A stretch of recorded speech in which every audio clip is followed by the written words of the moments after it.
हमने पहले क्रोध पर बात की थी। क्रोध क्या है, कैसे इसको कंट्रोल किया जा सकता है, कैसे इस पे अवेयरनेस की ज़रूरत है। उसी कड़ी में हमने आज क्रोध पर फर्दर बात करेंगे।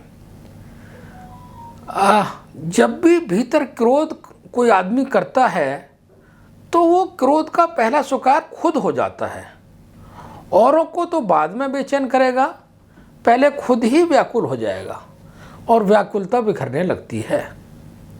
जब जब हम भीतर क्रोध जगाते हैं तब तब हमारे संपर्क में जो भी आते हैं वे सब बेचारे बेचैन हो जाते हैं, सारे वातावरण को तनाव से भर देते हैं, क्योंकि ऐसी चित्तवृत्ति हमारी शांति भी छीन लेती है और दूसरों को भी नुकसान पहुंचाती है। एक छोटा सा बच्चा भी यदि नासमझी में जलते हुए अंगारों पर हाथ रख देता है, हाथ जल जाता है तो हाथ पीछे खींच लेता है, दोबारा ऐसा नहीं करता, यानी बचकर चलता है कि वह आग उसे छूने नहीं लेनी चाहिए।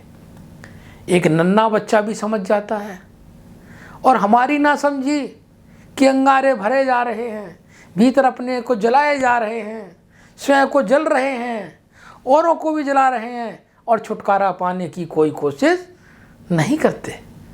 जब भीतर क्रोध या द्वेष या दुर्भावना, अहंकार, ईर्ष्या इत्यादि विकार जागते हैं तब उस समय हमारे मन में वही घूमता रहता है, हम वही बेचैन रहते हैं। मन की चाही नहीं होने के कारण हम अपना पूरा का पूरा अपने इंटरनल वजूद को हिला रहे हैं, बाहर की सच्चाई की ओर झुके हुए हैं। हमारे भीतर एक हिलोरेसी होने लगती हैं। हम ये देखना ही बंद कर दिया है। जिस दिन हमें ये देखना आ गया कि बाहर की किसी घटना से हमारे भीतर क्या घटित हो रहा है, कभी केवल तभी हमें शांति और धर्म की परिभाषा समझ आने लगती है। यदि हम अपने विषय विकारों से विकृत न हों तो ये धर्म क्या है? धर्म विकारों की बजाय यदि हम अपने मानस में सद्गुण पैदा करें, मन में मैत्री, दया, करुणा, सद्भावना, अगर हम ऐसी चीज़ें जगाएं तो पाएंगे कि भीतर हमें सुख, प्यार, शांति या शीतलता बहने लगती है। यही भीतर की शांति खुद बाहर दूसरों को भी फैलने लगती है। तरंगें कभी ठहर नहीं सकती। यह भीतरी खुशबू फैलने या प्रकाश की तरह फैलने लगता है। अग्नि चाहे दीपक की हो अथवा मोमबत्ती की, लौ से उत्पन्न हुई हो, इसके दो ही कार्य हैं, जलना और प्रकाश करना। यह हमारे विवेक पर निर्भर करता है कि हम इसका कहाँ और कैसे उपयोग करें, दुरुपयोग करें या सदुपयोग करें। यही लौ हमें जलाकर भस्मीभूत भी कर सकती है, जला सकती है, बर्बाद कर सकती है, और यही लौ अंधकार को दूर करके हमारे संपूर्ण जगत को प्रकाश भी कर देती है। निर्णय हमारा है। जो अपनी शक्तियों को पुण्यार्जन करें या उनको पापों की तरफ बढ़ाएं।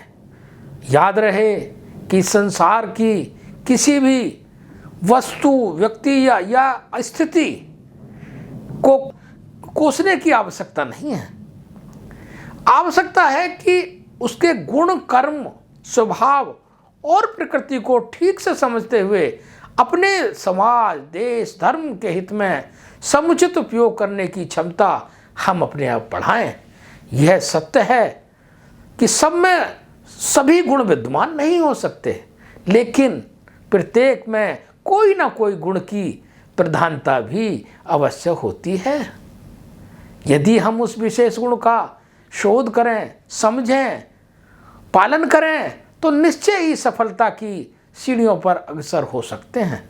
पहले हम अपने भीतर के गुणों को पहचानें तो फिर हम दूसरों का मार्गदर्शन करने की कैपेसिटी भी डेवलप कर सकते हैं।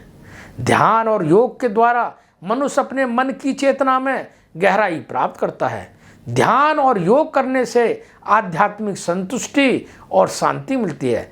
ध्यान और योग से जीवन में सिंप्लिसिटी, सरलता आती है, यानी सरल हो जाता है और क्रोध का संपूर्ण विनाश अवश्य होता है।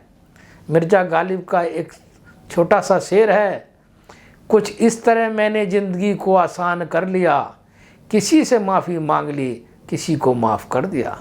अरे भाई, हमारी ज़िंदगी में दो ही चीज़ें रहती हैं, या तो हम किसी के प्रति दुर्भावना रखते हैं या दुर्भावना पैदा कर लेते हैं। तो ये शेर बड़ा कि किसी से माफ़ी मांग ली और किसी को माफ़ कर दिया, तो इससे सारी समस्याओं का निदान हो जाता है। हमको जो दूसरों से चाहिए वो हमको खुद कर देना शुरू कर देना चाहिए। अगर हम चाहते हैं कि कोई हमसे प्यार करे, कोई हम पर गुस्सा ना करे, तो हम आज से ही प्यार करना और गुस्सा करना बंद कर दें और प्यार करना शुरू कर दें। तो ओम शांति, ओम शांति।